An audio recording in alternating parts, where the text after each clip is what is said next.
The WattBike ATOM, WattBike's answer to the smart bike, and they're first to market pretty much in this field with a spin bike, with erg mode and all the smarts built in. Still not available in Australia, still not available in the US. I believe they're available only in the UK for now. Let's hope that changes soon. So there was one sitting at ZwiftHQ last week when I was there, and I joined the Friday 5 PM casual ride there. Thank God it's Friday ride on the WattBike ATOM they had. So I thought I'd just have a chat about my experience of my first hour on one of these bikes. Hopefully I'll get one of these bikes here in the Llama Lab and we'll do a full unbox, build and ride review with power analysis and etc. with all their firmware updates and things that they're going to be doing in the meantime. So first of all, what was the experience like? Well, the adjustability was good. The seat height has markings on it. So my seat height, 77.5 centimeters. I put the seat post straight up, bang, it was spot on. The handlebar fore and aft, not too bad. I got it into the right position with the quick release or quick adjusters. I couldn't tilt the handlebars back or forward like I wanted to, so they needed to come up a little bit. I needed some more tools for that.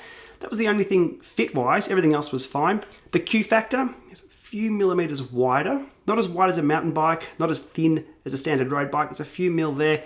Not a problem at all. Did not feel it, so non-issue for that one for me and my ride.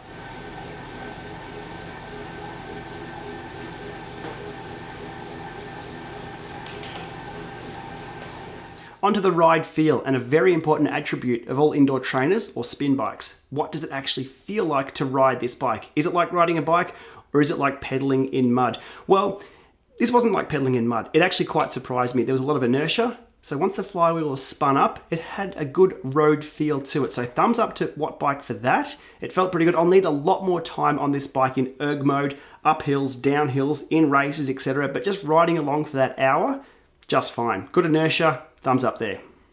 It was difficult to tell the noise of the unit because there was so much else happening there at ZwiftHQ in their lab. It wasn't dead silent, but it wasn't super noisy either. So I'd call it mid-range for now. That's the best I can do until I get one here and we get some apps and decibel meters happening, but wasn't too bad on the noise. The resistance changes that I did feel on the ride felt very much like the Elite trainers, the Drivo and the Dorito. It felt like there was a stepping motor just sort of screwing in. If you've seen my Dorito video, you'll see the actual screw go in and out of the stepping motor to change resistance. It really felt like that experience. So I'm guessing under the hood, and we'll confirm it if I get one and take it apart, that that's what they're using to actually change the resistance on the WattBike ATOM. It wasn't too bad, but we do need a lot more time on this. But again, for the hour ride, it was pretty good. Over to the gear change. This was a big one early on. Now, backing up a little bit to how these smart bikes work. The resistance unit itself does, well, obviously the resistance, so erg mode, sim mode, etc. But it's also got to simulate gear changes. So it's doing two things now. So when you change the gear, it has to slow the flywheel down a little bit to slow your cadence down or speed it up.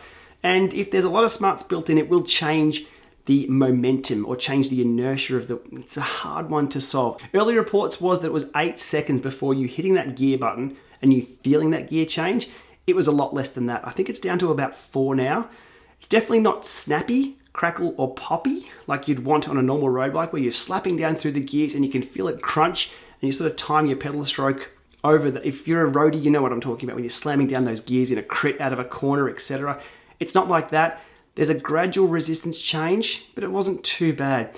In a sprint, I'd have to really put it head to head with somebody else next to me with a normal geared bike on a smart trainer versus a WattBike ATOM and slam down through the gears and see if there's any delay there, but it wasn't too bad. Again, more work to be done, I guess, to cram that down to make it feel snappy.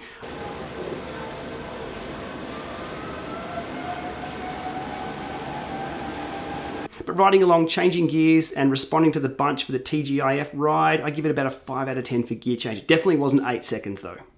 Onto the elephant in the room, and something I've discussed before on a few Llama Lives is these bikes really are like a brick fence with a saddle and a set of bars on the front. They are rigid, very, very rigid.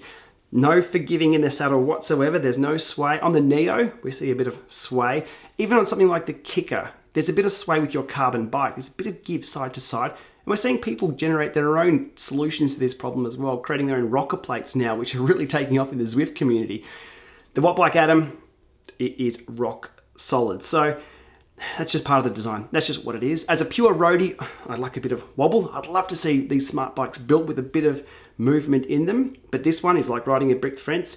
So for dynamic riding, sprints, cornering, and really hard, quick intervals. You sort of need a bit of that flex in the bike, but I guess for steady state efforts, longer time trial efforts, Ironman efforts, these bikes would be perfect because you can just lock in the position and go. But that's one thing I do miss with the WattBike ATOM, just a bit of flex in the system. So in summary, the experience of riding the WattBike ATOM on Zwift using the iPad wasn't too bad at all. Everything paired up, the bike rode quite well. There was a few quirks with the gear changes and getting used to the no snappiness in the gear changes. Also the rigidity of the bike, very, very stiff. But I guess for what it's built for, it does a very good job of it. It is super, super solid. We see a lot of Watt bikes here in sporting clubs. The big AFL football players use them in their gyms. So these bikes need to be built very, very tough if they're going to be using those. So if they're going to be moving over to smart training technology with erg mode, this would be a good upgrade. A little bit cheaper as well. That's about all I've got to talk about for now, after only spending an hour on the unit. So as I said, let's hope we can get one here in Australia. I'll give it the full rundown and we'll see how they go. Okay, thanks for watching. We'll see you soon.